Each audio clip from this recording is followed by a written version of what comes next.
पकड़ ले बाबा, ये हाथ कभी अब छूटे ना, साथ तेरा ना छूटे, तू मुझसे रूठे ना। तू हाथ पकड़ ले बाबा, ये हाथ कभी अब छूटे ना, साथ तेरा ना छूटे, तू मुझसे रूठे ना।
ओम शांति। आज अव्यक्त बाप दादा के महावाक्य 10 मई 1972 के सम्मान में रहने से फरमान की पालना। सम्मान और फरमान दोनों में रहने और चलने के अपने को हिम्मतवान समझते हो। सम्मान में भी सदा स्थित रहें और साथ साथ फरमान पर भी चलते रहें। इन दोनों बातों में अपने को ठीक समझते हो। अगर सम्मान में स्थित नहीं रहते हैं तो फरमान पर चलने में भी कोई न कोई कमी पड़ जाती है। इसलिए दोनों बातों में अपने आप को यथार्थ रूप से स्थित करते हुए सदा ऐसी स्थिति बनाना। वर्तमान पुरुषोत्तम संगम युग का आप ब्राह्मणों का जो ऊंच से ऊंच सम्मान है उसमें स्थित रहना है। इस एक ही श्रेष्ठ सम्मान में स्थित होने से भिन्न भिन्न प्रकार के देह अभिमान स्वतः और सहज समाप्त हो जाते हैं। कहाँ कहाँ सर्विस करते वह अपने पुरुषार्थ में चलते चलते बहुत छोटी सी एक शब्द की गलती कर देते हैं, जिससे ही फिर सारी गलतियां हो जाती हैं। सर्व गलतियों का बीज एक शब्द की कमजोरी है। वह कौन सा शब्द? सम्मान से स्व शब्द निकाल देते हैं, मान शान में चले जाते हैं। सम्मान को भूल जाते हैं, मान में आने से फरमान भूल जाते हैं। फरमान है सम्मान में स्थित रहो, तो मान में आने से फरमान खत्म हो गया ना। इसी एक शब्द की गलती होने से अनेक गलतियां हो जाती हैं। फिर मान में आकर बोलना,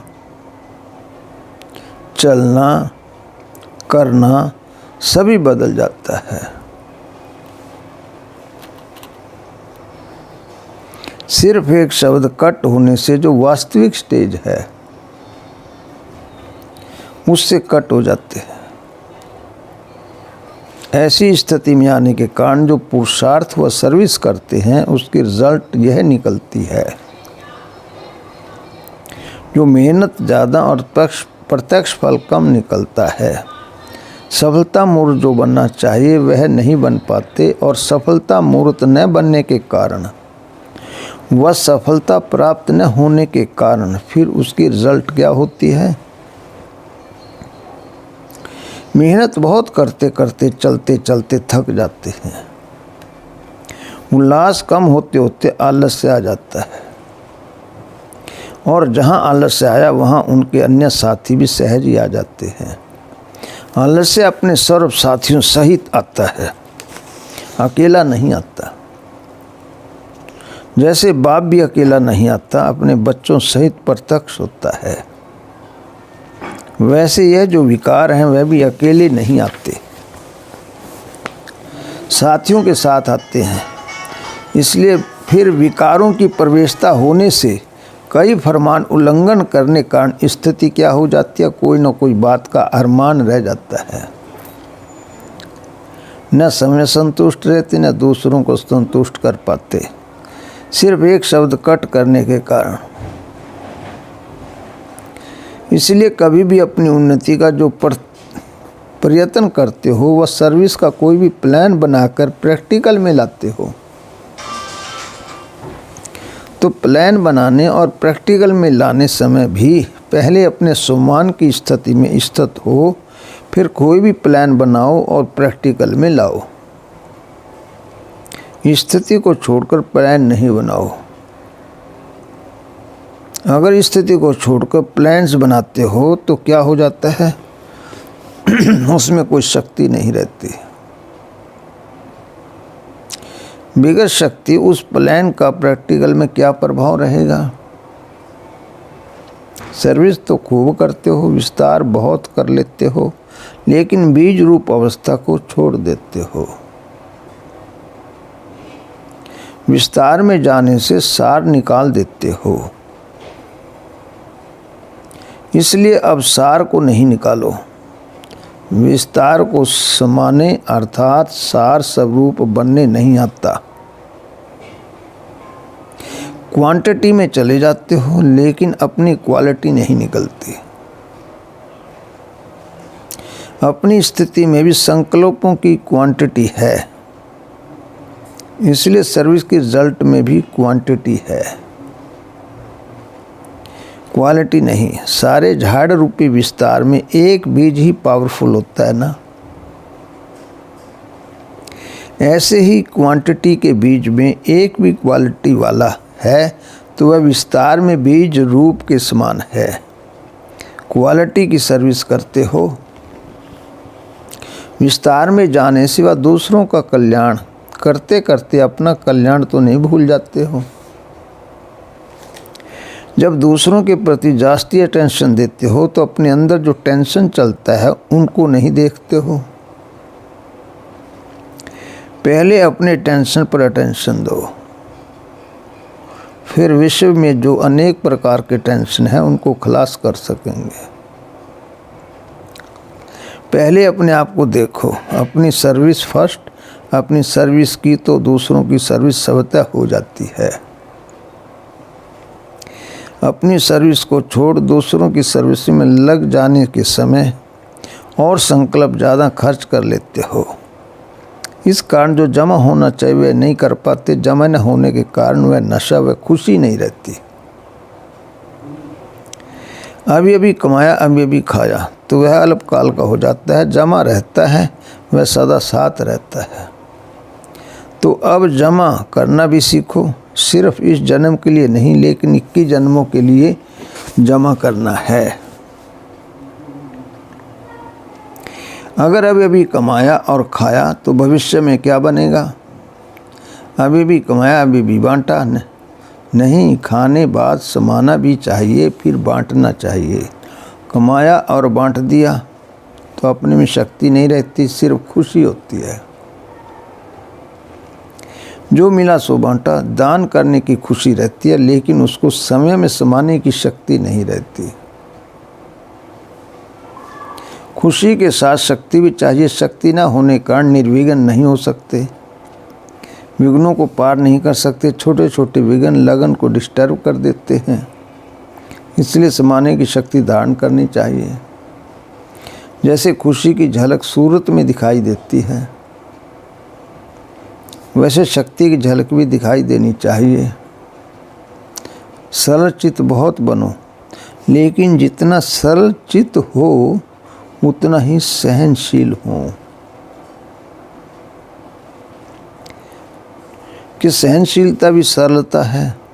सरलता के साथ समाने की, सहन करने की शक्ति भी चाहिए। अगर समाने और सहन करने की शक्ति नहीं तो सरलता बहुत भोला रूप धारण कर लेती है और कहाँ कहाँ भोलापन बहुत भारी नुकसान कर देता है। तो ऐसा सरलचित भी नहीं बनना है। बाप को भी भोलानाथ कहते हैं ना, लेकिन ऐसा भोला नहीं है जो सामना न कर सके। भोलानाथ के साथ साथ ऑलमाइटी अथॉरिटी भी तो है ना। सिर्फ भोलानाथ नहीं, यहाँ शक्ति स्वरूप भूल सिर्फ भोले बन जाते हैं तो माया का गोला लग जाता है। वर्तमान समय भोलेपन के कारण माया का गोला ज़्यादा लग रहा है। ऐसा शक्ति स्वरूप बनना है जो माया सामना करने के पहले ही नमस्कार कर ले। सामना कर ना पावे, बहुत सावधान, खबरदार, होशियार रहना है। अपनी वृत्ति और वायुमंडल को चेक करो। अपने आप को देखो कि कोई भी वायुमंडल अपनी वृत्ति को कमज़ोर तो नहीं करता है। कैसा भी वायुमंडल हो, लेकिन समय की शक्तिशाली वृत्ति वायुमंडल को परिवर्तन में ला सकती है। अगर वायुमंडल का वृत्ति के ऊपर असर आ जाता है तो यही भोलापन है। ऐसे भी नहीं सोचना चाहिए कि मैं तो ठीक हूँ लेकिन वायुमंडल का असर आ गया। नहीं, कैसा भी वायुमंडल विकारी हो लेकिन समय की वृत्ति निर्विकारी होनी चाहिए। जब कहते हो हम पतित पावनियाँ हैं, पतितों को पावन बनाने वाली हैं, जब आत्माओं को पावन बना सकती हो तो क्या वायुमंडल को पतित से पावन नहीं बना सकते? पावन बनाने वाले वायुमंडल के वशीभूत नहीं होते, लेकिन वायुमंडल वृत्ति के ऊपर प्रभाव डाल देता है। यह है कमजोरी। हर एक को ऐसा समझना चाहिए कि मुझे समय अपने पावरफुल वृत्ति से जो भी अपवित्र व कमजोरी का वायुमंडल है उसको मिटाना है। तो मिटाने वाले हो, न के वश होने वाले। कोई पतित वायुमंडल का वर्णन भी नहीं करना चाहिए। वर्णन किया तो जैसे कहावत है, न पाप को देखने वाले पर भी पाप होता है। अगर कोई भी कमज़ोर व पतित वायुमंडल का वर्णन भी करते हैं तो यह भी पाप है, क्योंकि उस समय बाप को भूल जाते हैं। जहाँ बाप भूल जाता है वहाँ पाप जरूर होता है। बाप की याद होगी तो पाप नहीं हो सकता, इसलिए वर्णन भी नहीं करना चाहिए। जबकि बाप का फरमान है तो मुख से सिवाय ज्ञान रत्न के और कोई एक शब्द व्यर्थ नहीं निकलना चाहिए। वायुमंडल का वर्णन करना ये भी व्यर्थ हुआ ना। जहाँ व्यर्थ है वहाँ समर्थ की स्मृति नहीं। समर्थ की स्मृति में रहते हुए कोई भी बोलेंगे तो व्यर्थ नहीं बोलेंगे, ज्ञान रत नहीं बोलेंगे। तो वृत्ति को, बोल को भी चेक करो। कई ऐसे भी समझते हैं कि कर्म कर लिया, पश्चाताप कर लिया, माफ़ी मांग ली, छुट्टी हो गई। लेकिन नहीं, कितनी भी कोई माफ़ी ले लेवे, लेकिन जो कोई पाप कर्म व व्यर्थ कर्म भी हुआ तो उसका निशान मिटता नहीं, निशान पड़ ही जाता है। रजिस्टर साफ स्वच्छ नहीं होता। इसलिए ऐसे भी नहीं कहना कि हो गया, माफ़ी ले ली। इस रीति रस्म को भी नहीं अपनाना। अपना कर्तव्य संकल्प में, वृत्ति में, स्मृति में भी कोई पाप का संकल्प न आए। इसको ही कहा जाता ब्राह्मण अर्थात पवित्र। अगर कोई भी अपवित्रता वृत्ति, स्मृति व संकल्प में है तो ब्राह्मणपन की स्थिति में स्थित हो नहीं सकते।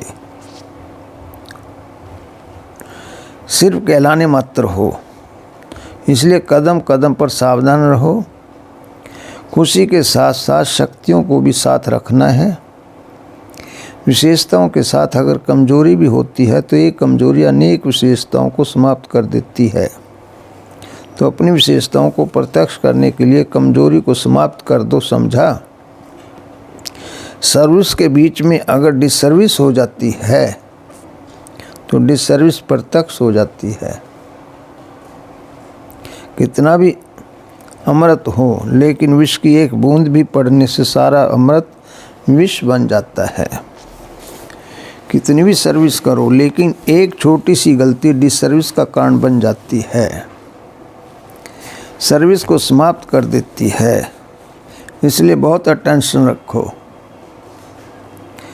अपने ऊपर और अपनी सर्विस के ऊपर। पहले करना है फिर कहना है। कहना सहज होता है लेकिन करने में मेहनत है।